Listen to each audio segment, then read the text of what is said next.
warahmatullahi wabarakatuh anak-anak. Waalaikumsalam warahmatullahi wabarakatuh. Bagaimana keadaannya? Baik. Sehat? Sehat. Sehat ya, semoga kita sehat semua, dilindungi oleh Allah Subhanahu wa taala ya. Coba Bastian pimpin doa sebelum kita masuk ke pelajaran. Mari kawan-kawan, sebelum mulai pelajaran mata hari ini, marilah kita berdoa menurut agama dan kepercayaan masing-masing. Berdoa mulai. Doa selesai. Nah, Bapak absen dulu ya.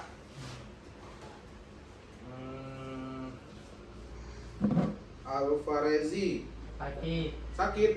Loh, sakit minggu kemarin. Al ya yang sakit ya. Nah, Al hadir, udah sehat? Sudah. Alhamdulillah ya.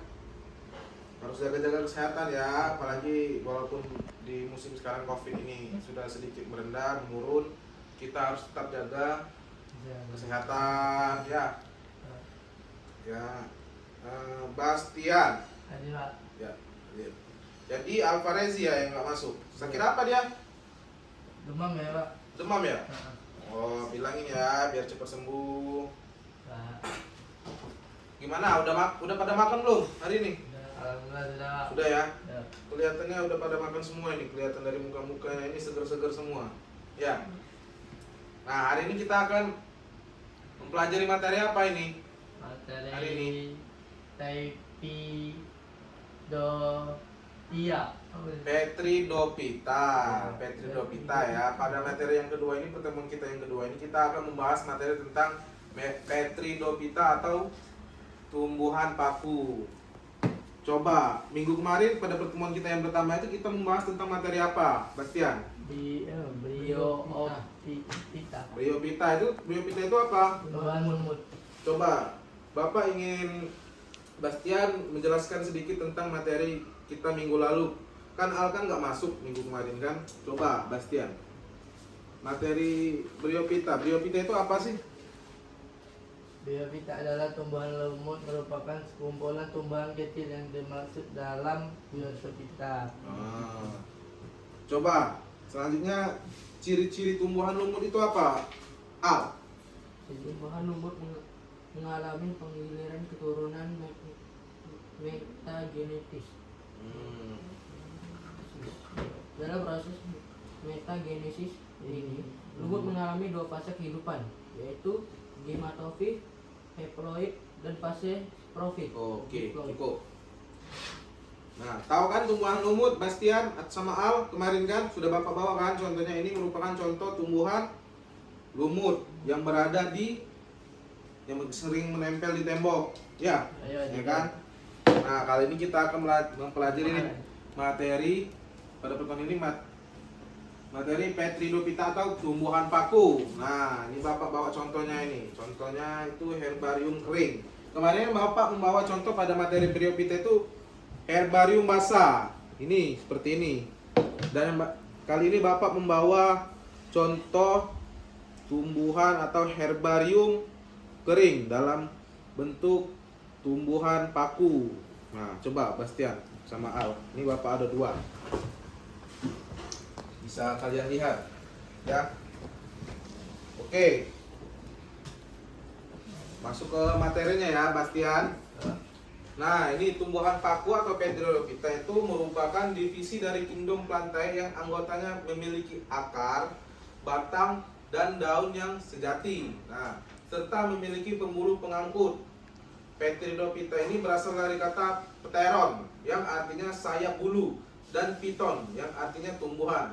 Sehingga Petridopita merupakan tumbuhan paku yang tergolong dalam tumbuhan kormus berspora.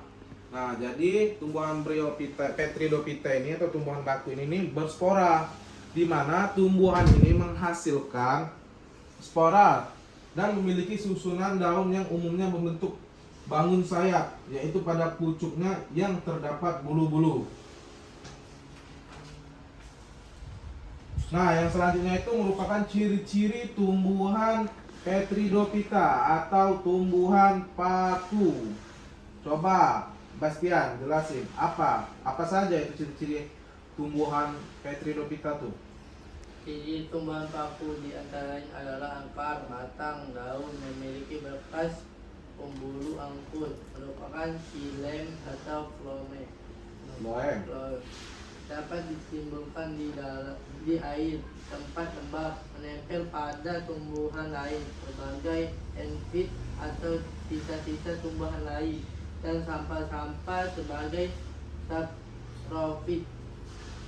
Tidak menghasilkan biji, tetapi mereka sport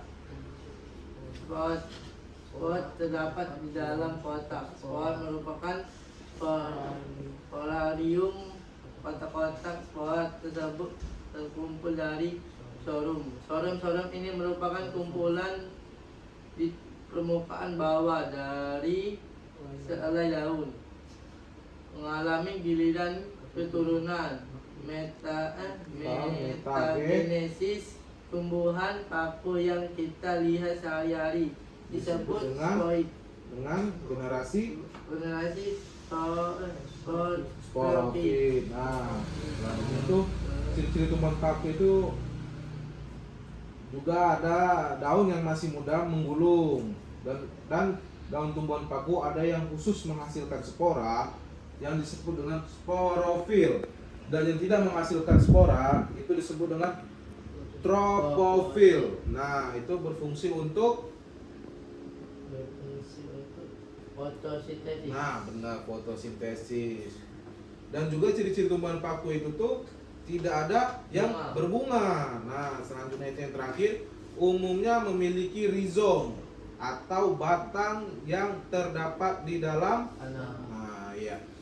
Nah, selanjutnya memiliki 4 struktur penting, yaitu lapisan pelindung sel atau jaket steril yang terdapat di sekeliling organ reproduksi, embrio multiseluler yang terdapat dalam archegonium cuticula pada bagian luar, dan yang paling penting adalah sistem transport internal yang mengangkut air dan zat makanan dari dalam tanah.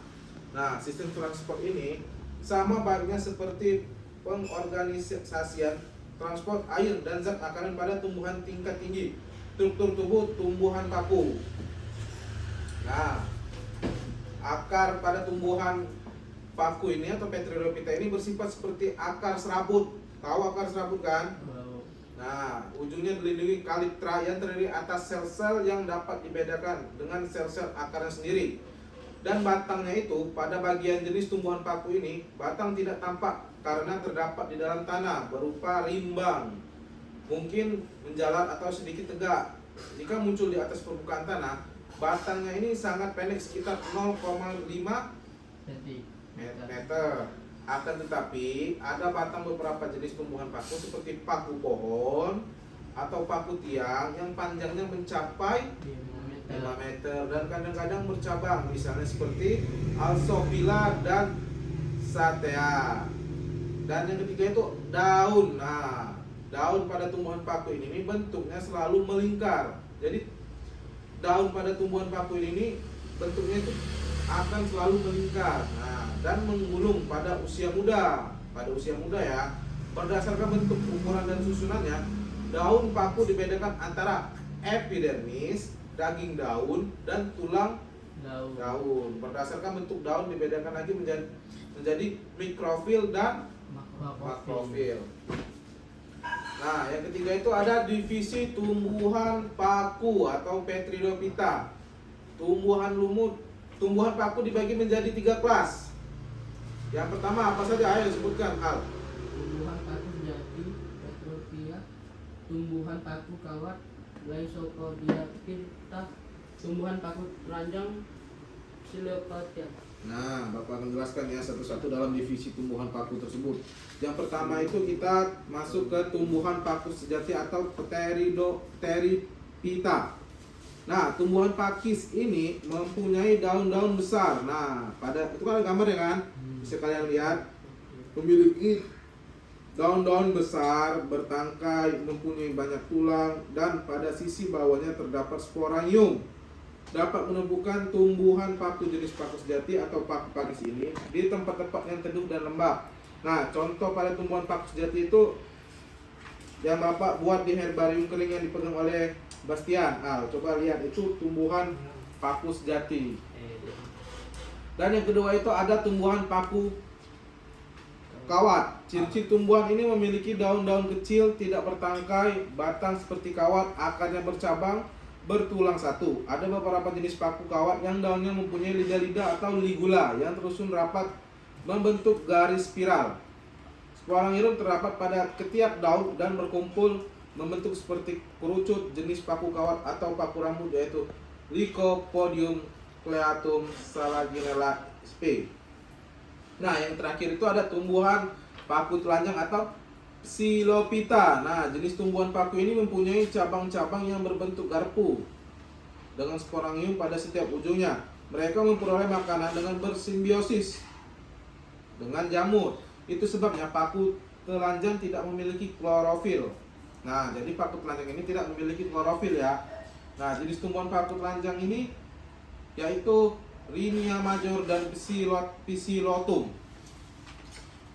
Nah, selanjutnya itu ada, bisa dilihat ya di situ, metagenesis pada tumbuhan paku atau Petridophyta. Nah, dari sini kita lihat dari spora turun ke Protalus atau Protalium, turun lagi menjadi dua, yaitu Archegonium dan Atredium, dan turun lagi di Archegonium itu menghasilkan sel telur, dan Antheridium itu menghasilkan spermatozoid dan menyatu menghasilkan zigot, dan setelah zigot menjadi tumbuhan paku atau sporofit.